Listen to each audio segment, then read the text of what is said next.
to hear about the time I found my friend dead? I gave our friend pills one time, he OD'd, died for 3 minutes. He took some hydrocodone, and he took pills the night before, somas I believe, and they just had a bad reaction, and he OD'd at school, flatlined, 14 years old.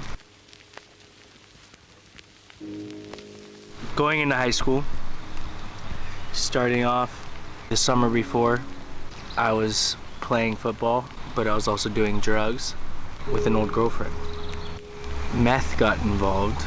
Didn't know what it was. That was crazy. Didn't realize what I was doing. And I was on a lot of drugs at the point, methamphetamines, if you will.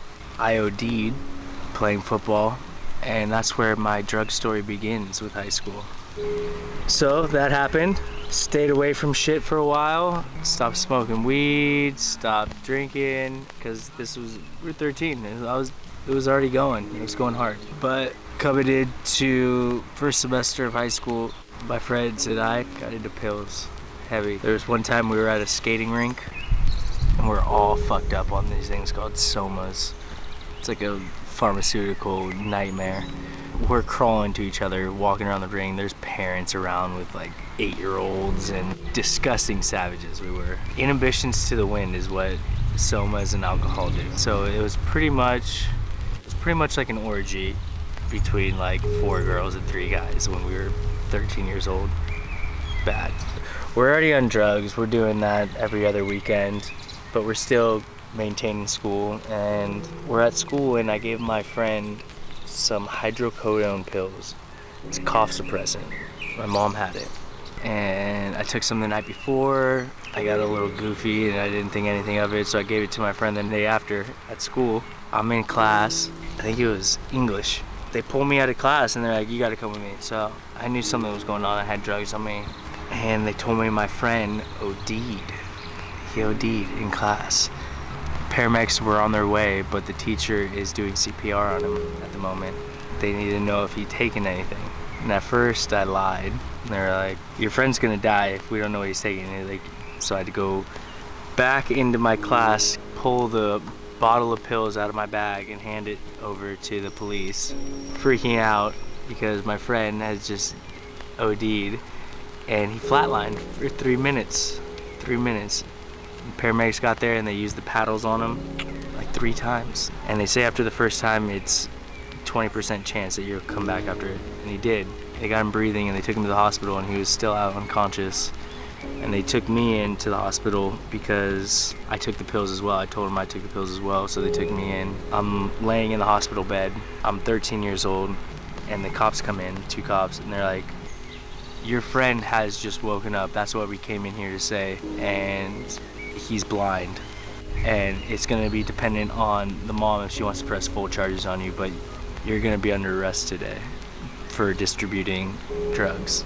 I stay there for another like 6 hours, and then the nurses come in and say that your friend, he can see now. He's awake. He asked, is he okay, when he first woke up. That was crazy. Still one of my best friends to this day. Going to his wedding in November. His mom, she called me like 2 days after, and I sat there, took it. But now, I mean, she loves me to death. We're still best friends, but that was the craziest thing. At first, I didn't realize, because I was still for years out there with my buddy.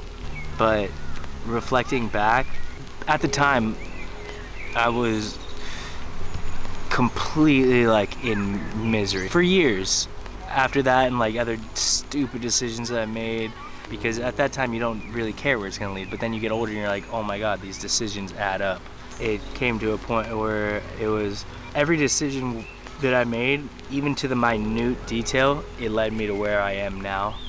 And I mean, I'm not in the greatest place. I'm not a millionaire, I'm not well off, but I have somebody that loves me, and I get to move around, and I've done things. But if that one little decision didn't happen, I would not be anywhere I am right now. I'm almost lucky, oh my god, I'm getting choked up, almost lucky that happened to me at a young age, because it taught me a lot.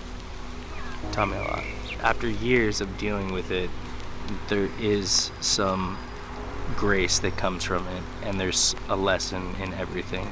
I think the thing that made me want to stop and be different about it, it was actually having to go through that struggle of seeing the tragedy and like everything that could happen from it. Because I mean, I grew up with it, so there's so many lessons you can learn, and you have to experience it. I had to really go through the struggle and like see the death and see the people addicted and lose ridiculous amounts of friends to just nonsense, that there is a light and there's always a way out. My mom always says if there's a will, there's a way. So let's find the will.